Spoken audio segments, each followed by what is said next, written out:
Oh.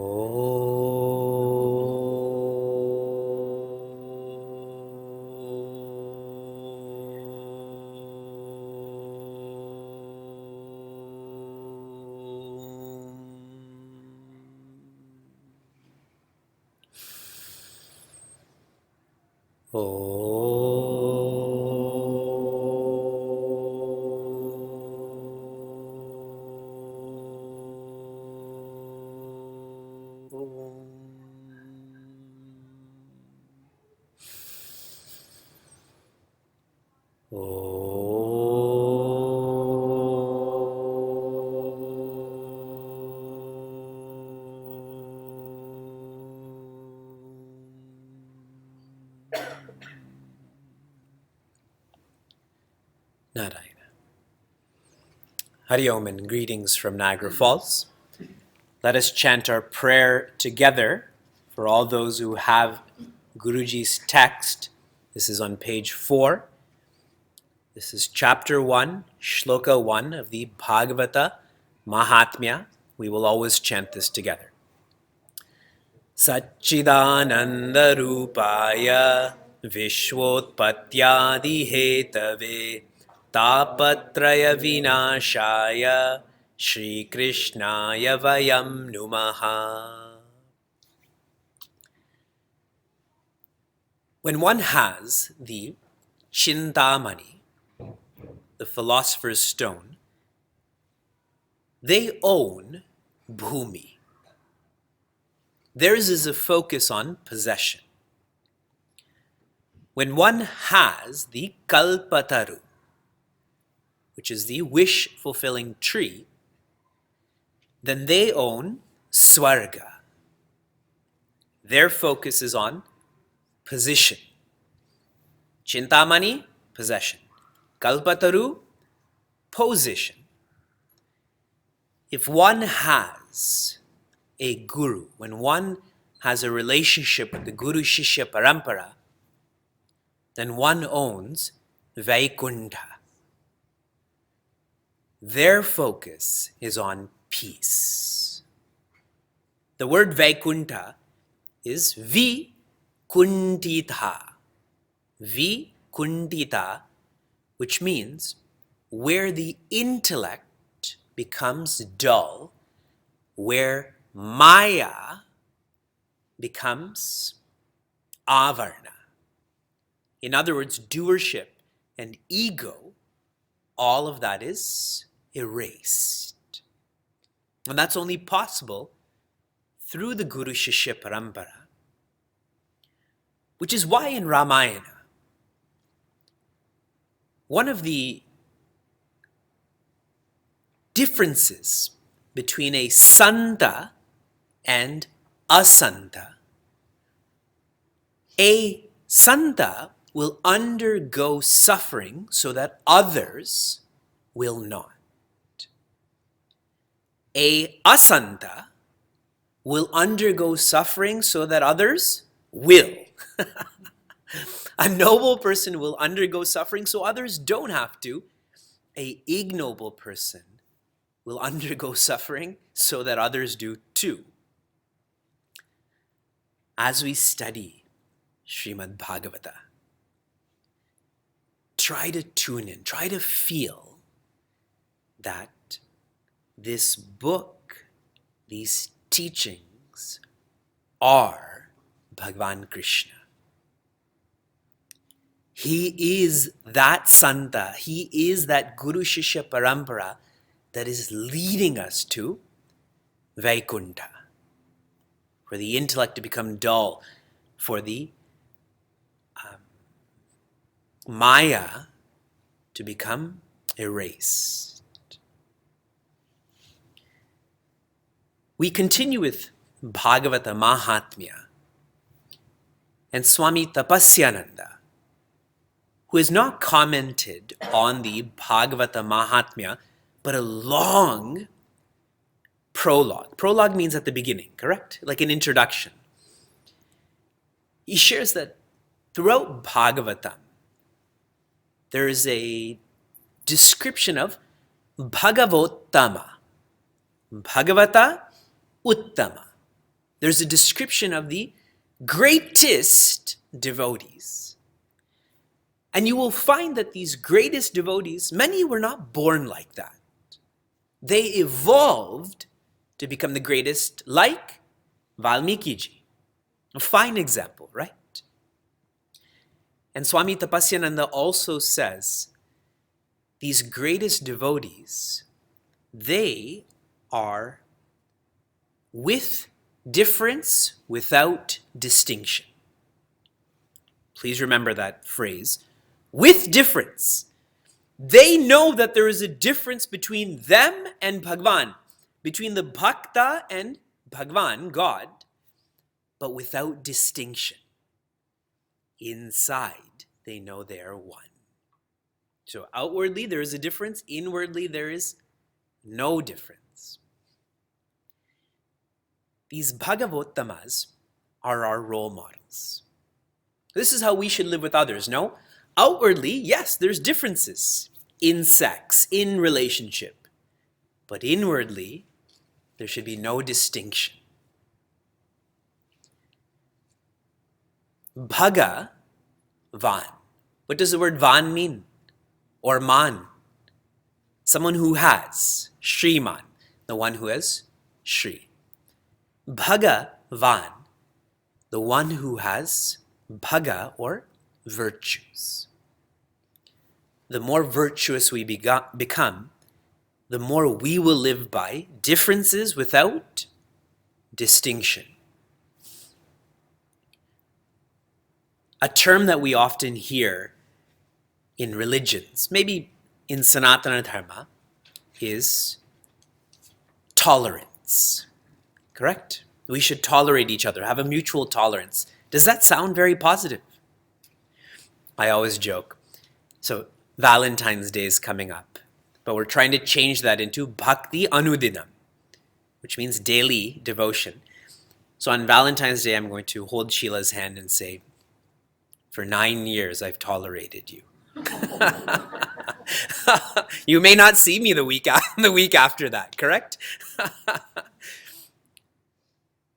These Bhagavottamas, when we have these virtues, it's not mutual tolerance, it's mutual respect. If I share with Sheila for 9 years, I've mutually respected you, or I've respected you, what a nice thing to say, isn't it? That only comes with all of this understanding.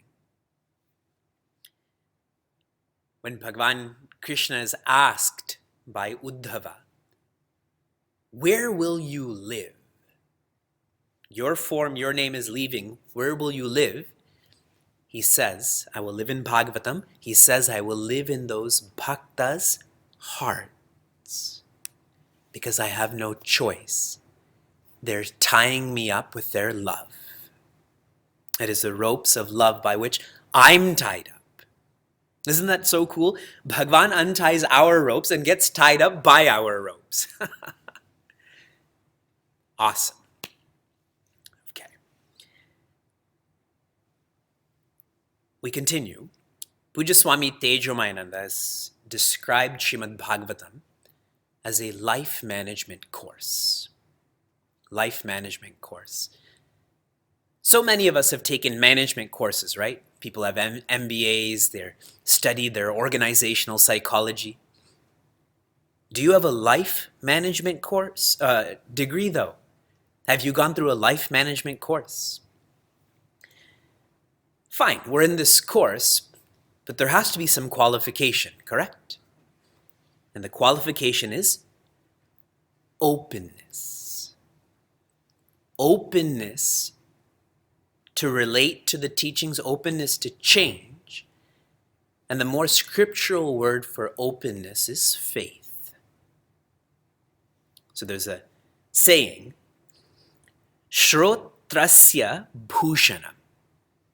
The ornament of the ears is Shastrasya or Shastra Shravanam. The ornament of the ears is not earrings. It's not diamonds or platinum. It is to listen to the scripture. In that regard, we all have the most beautiful earrings, no? We began our course, our first class, gave us the vision of bhakti. The next class, class number 2, was on the vision of Purana. Class 3 was on the vision of Bhagavatam. So Bhakti, Purana, Bhagavata, Purana.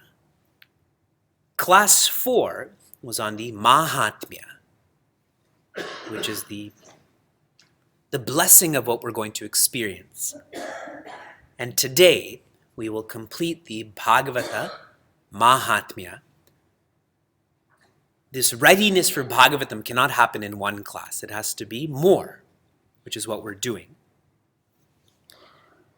To give you some context in regards to time, in the Bhagavata Mahatmya, what is shared, when Bhagavan Krishna's body, I'll very casually use the word died, it was 30 years later that Rishi Shuka shared the insights of Bhagavatam to Raja Parikshita. 30 years. 200 years after that, 200 years after Raja Parikshita's body died, Gokarna shares the insights of Bhagavatam with Dundukari, which will be the focus today, 200 years. And 30 years after Gokarna taught this to Dundukari, the Sanata Kumaras taught this to Rishi Narada. Keep trying to isolate these dots so that the picture is clearer. If you don't want to, I'll do it for you. What you need to interpret from all of these dates is the utility of Srimad Bhagavatam is timeless. Does it really matter if 30 years, 200 years, 30 years? It's so that we feel that despite all of this passing of time, this is still alive, still relevant.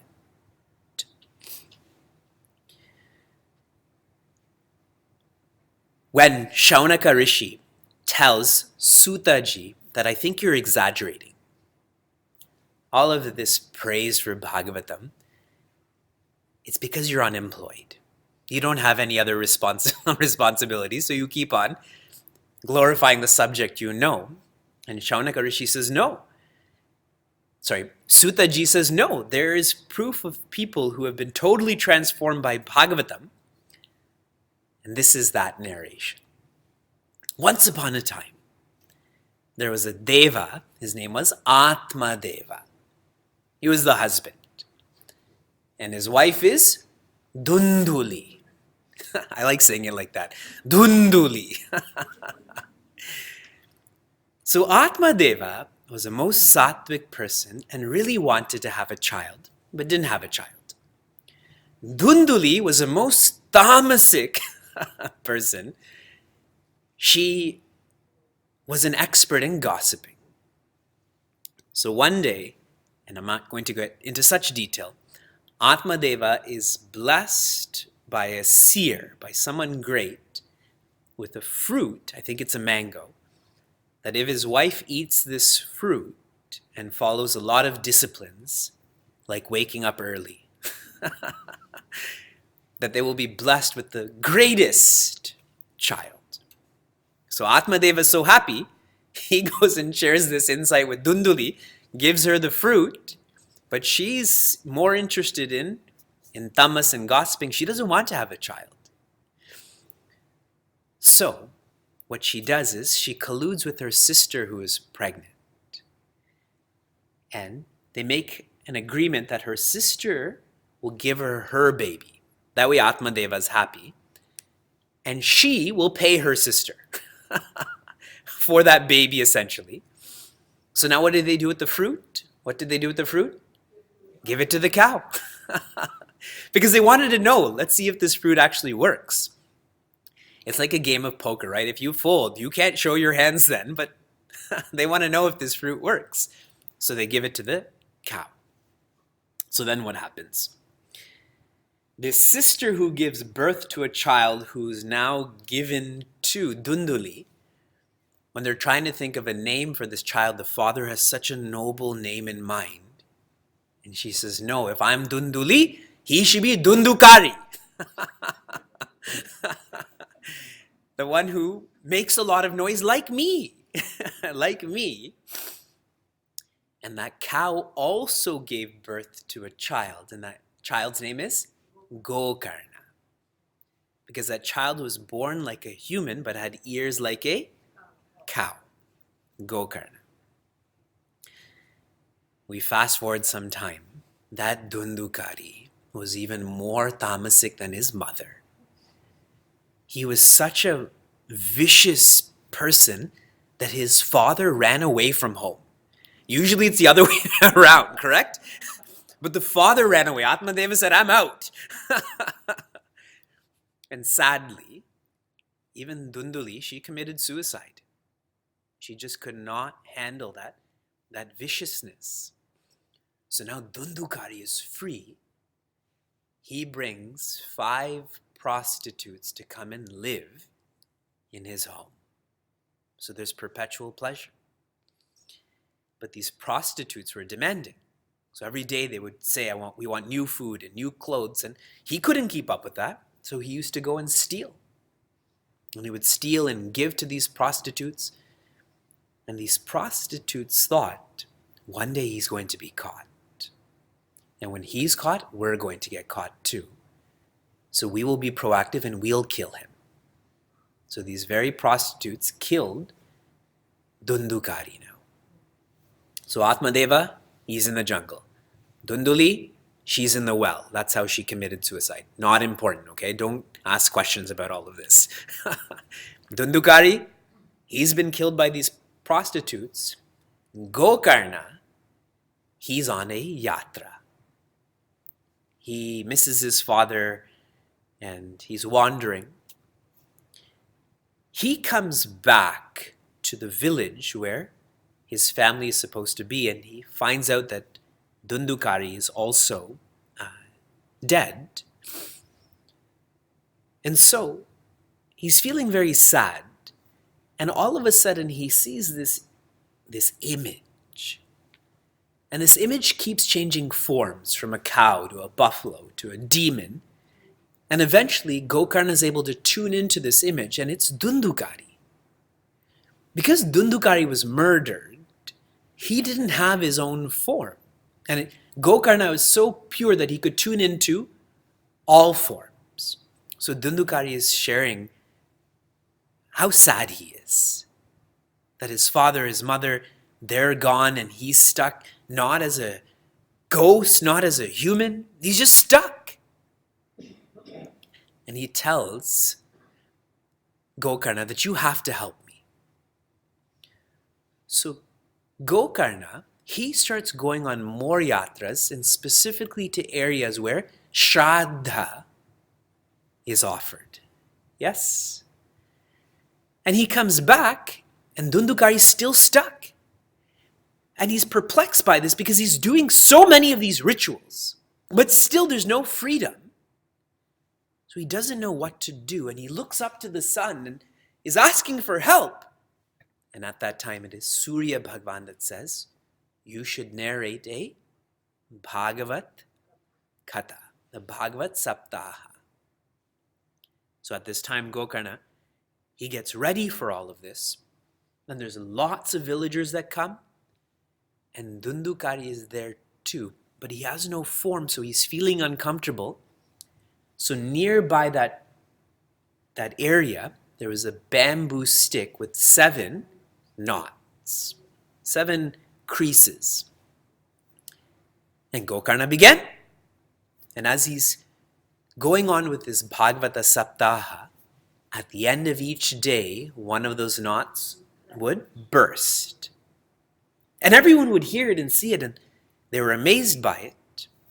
And when this Bhagavata Saptaha was finally completed, that bamboo burst completely, and who came out? Dundukari. But how did he look now? He looked like Bhagavan Vishnu. And at that time, Bhagavan Vishnu's attendants came and received him and brought him to Vaikuntha. That's how I began, correct? Brought him to Vaikuntha. Now there's a lot of symbolism to all of this, which is the more important part, the Vedanta part, okay? Atmadeva is the Jiva. Atmadeva is the Jiva. One who knows that there's more to life than meets the eye, but still gets confused. That's us, no? Atmadeva is the Jiva. When this Jiva starts to associate with Dunduli is the intellect, but not the sattvic intellect. I said tamasic intellect. The tamasic intellect is the one who's always using logic, is always justifying their own way of thinking. We do that too, correct? When I'm right and you're wrong, I will find 10 ways to tell you that I'm right, instead of being open. So that Jiva is trapped more, correct? Dundukari is the icon for vices. He has all vices. Selfish, greedy, temperamental, all vices. Gokarna is the icon for virtues, and specifically because he is guided. Guided. Why? Go means Veda. Karna means ear or listens to. The one who listens to the Veda is someone who's being guided by the Veda, no? So virtues. And you probably would have figured this out. What do the 5 prostitutes symbolize? The sense organs. That's right, the sense organs. Can you ever satisfy the sense organs? And the more you satisfy them, what will they do to you? They will kill you, isn't it? Whether it's alcohol, whether it's overeating, you can just pick different pleasures like that. Will kill you, will kill us. So all of this subjective material is presented in this visualization. What happens to Atmadeva? When he's in the jungle, he no longer is distracted. During this time, he was focusing on the 10th canto of Bhagavata. Who's the focus of the 10th canto? Bhagavan Krishna. So Atmadeva first has to free himself from being somewhat stuck, and then he is absolutely freed. Same goes with us, no? As a jiva, I have to prioritize first. What's important to me? I have to let go, and then I have to hold on to that absolute priority. When someone is not well, when someone has passed away, there is a tradition to narrate this whole katha of Atmadeva from beginning to end, which also involves Dundukari, Gokarna, etc. So keep that in mind when someone asks you about they need help because someone's not well or someone has passed away. And remember all of these insights. Now, Shaunaka Rishi is thinking, this Dundukari was escorted to Vaikuntha, but there was lots of people listening to Bhagavatam. How come these villagers weren't taken to Vaikuntha also? Yes, we keep hearing that we're going to be enlightened also. How come this discrepancy is there? And the reason for this, what is being shared is there is a lack of manana. Shravana was there, but no manana, no fruit. In this case, enlightenment. I'll read you a shloka. This is from the 5th chapter, shloka 71. Shravanasya vibhedena phalabedotra samstitaha shravanam tu kritam sarver natatha mananam kritam. There was a difference in how people were listening, how they were engaged in Shravana. And since there was a difference in listening, palabeda, There would be a difference in fruits also. Just because I chew, if I chew licorice versus I chew a carrot, there's going to be a difference to my health, no? Shravanam tu kritam sarvehi. Everyone listened. Natata mananam kritam. But not everyone reflected on this. Not everyone internalized all of this. But Dundukari, he was so sad and such a mumukshu now. He wanted to be freed. He was immersed in this Bhagavata Saptaha, whereas the rest of the villagers, they were still engaged in their worldly worries. This is why we have this class on Sunday mornings and not Monday mornings. On Monday morning, you'd be thinking about later in the day, correct? But Sunday mornings, one has to be here worry-free. After the Gokarna and the villagers realized this, then the villagers asked Gokarna for another Bhagavat Saptaha. And so he spoke again, and this time, all of those villagers were escorted to Vaikunta. That Vimana came for all of them. So 3 years from now, those Vimanas will come for all of us also. But some may think, but there's different time zones. How will it work? There's different cities. How will this work? Internalize this. The word Vimana does mean aerial chariot. Like Pushpaka Vimana, we studied in Ramayana. What does the word mana also mean? Ego. Mana also means ego. Vimana means vigataha manaha iti vimanaha. Vigataha means to be without. Manaha means ego.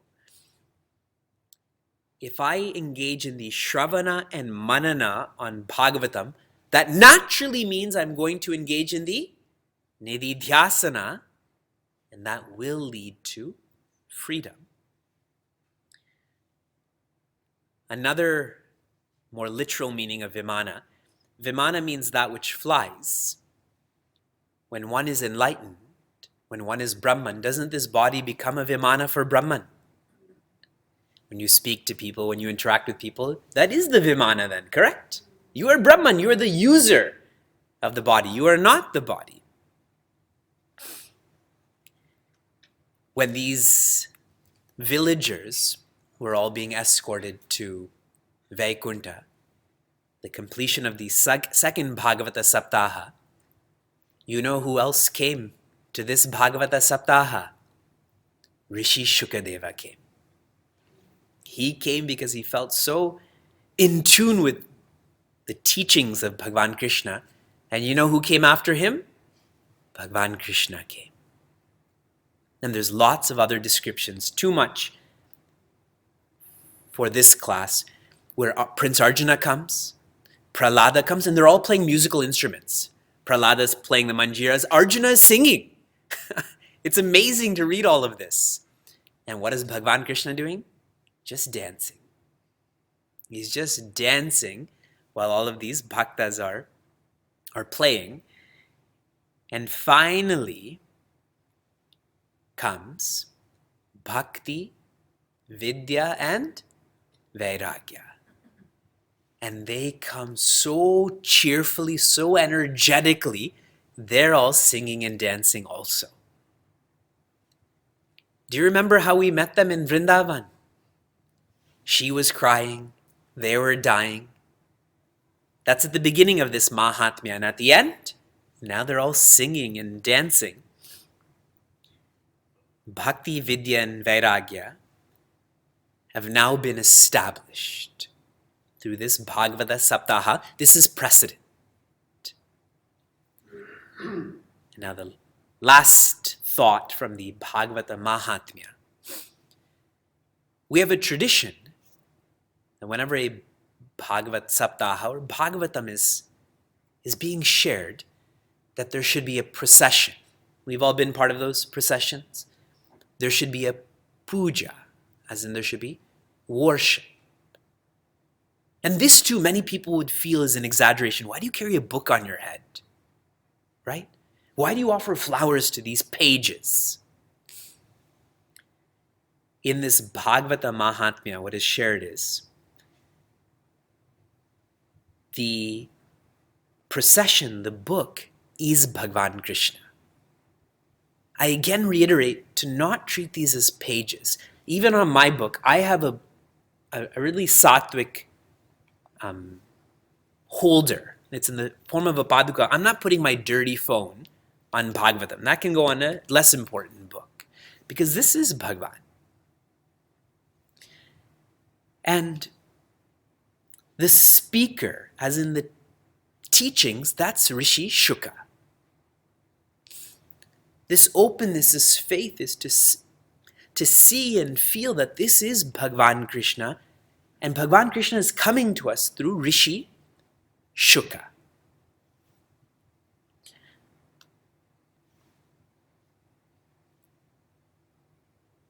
When one organizes, when one is part of Bhagavatam, it should be like a vivaha. How many of you have organized one of your kids' or grandkids' weddings? You know how much of thinking, 1 year of thinking, correct? 10 years of financing goes into that vivaha. The same bhava is to be invested with Bhagavatam.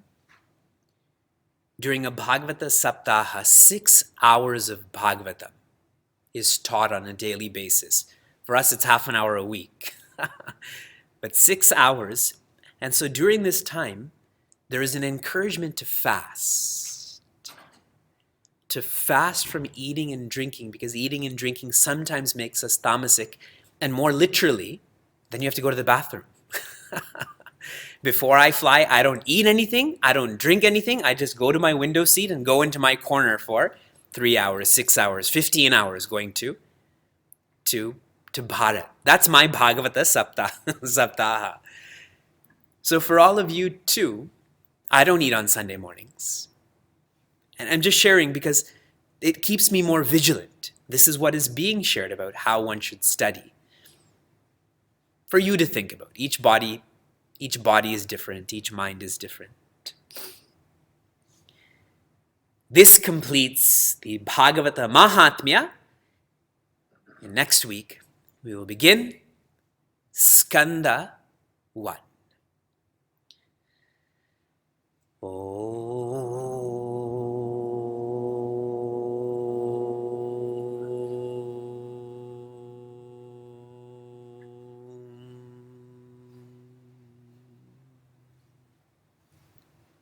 Narayana.